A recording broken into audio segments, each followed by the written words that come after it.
আসে না, কারণ এদের পা কাঁপে। বক্তৃতার জন্য যখন দাঁড়ায় ভালো করে খেয়াল করে দেখবেন এদের হাঁটুর নিচে টক টক ঠক ঠক করে কাঁপে। আমি গুলশানে অনেকের মুখে শুনেছি যে হিরো আলম যদি দাঁড়ায় বিপুল ভোটে মোহাম্মদ আলী আরাফাত ধরাশায়ী হবে।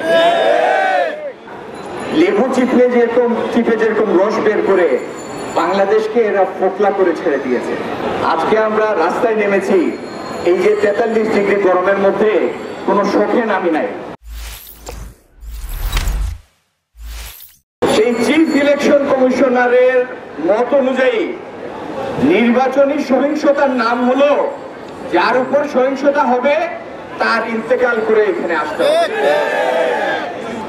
একবার যদি উনি দেখিয়ে দিতেন কিভাবে ইন্তেকাল করে এখানে আসা যায় তাহলে আমাদের সামনে পরিষ্কার হয়ে যেত যে এই থিওরি কিভাবে কাজ করে।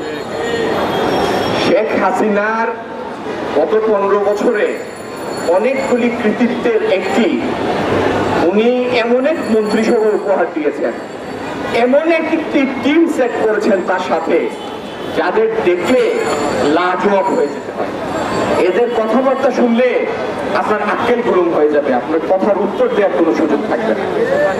এই যে উনার আরেক বিশ্বস্ত সৈনিক, সারাক্ষণ দেখি আমরা রেডিও টেলিভিশনে যিনি বক বক করেন, ঢাকা 17 আসনে মনোনয়ন দিয়েছেন মোহাম্মদ আলী আরাফাত।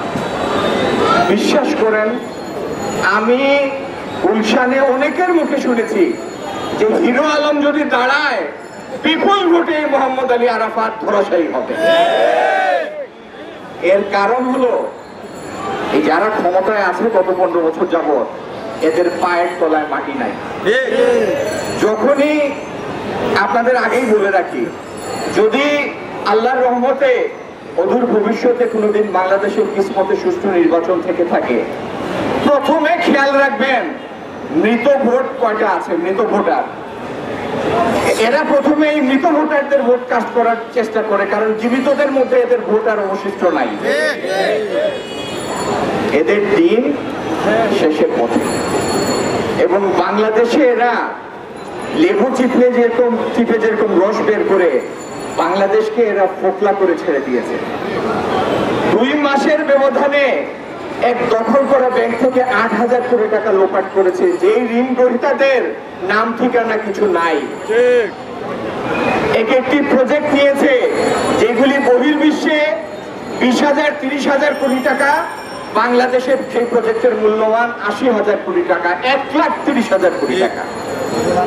যেদিন এরা ক্ষমতা থেকে যাবে সেদিন বাংলাদেশের মানুষ মাথায় হাত দিয়ে বসবে, চিন্তা করবে যে এরা বাংলাদেশ থেকে কি নিয়ে গিয়েছে এবং বাংলাদেশকে তার স্বাভাবিক অবস্থায় ফিরিয়ে আনার জন্য কতটি দশক প্রয়োজন।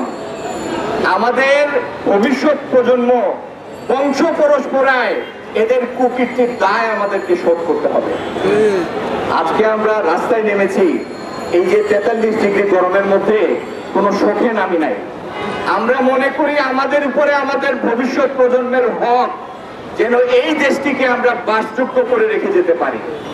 আপনারা তৈরি হন, এদের বিদায়ের ঘন্টা বেজে গেছে, এদের যাওয়ার দিন চলে এসেছে।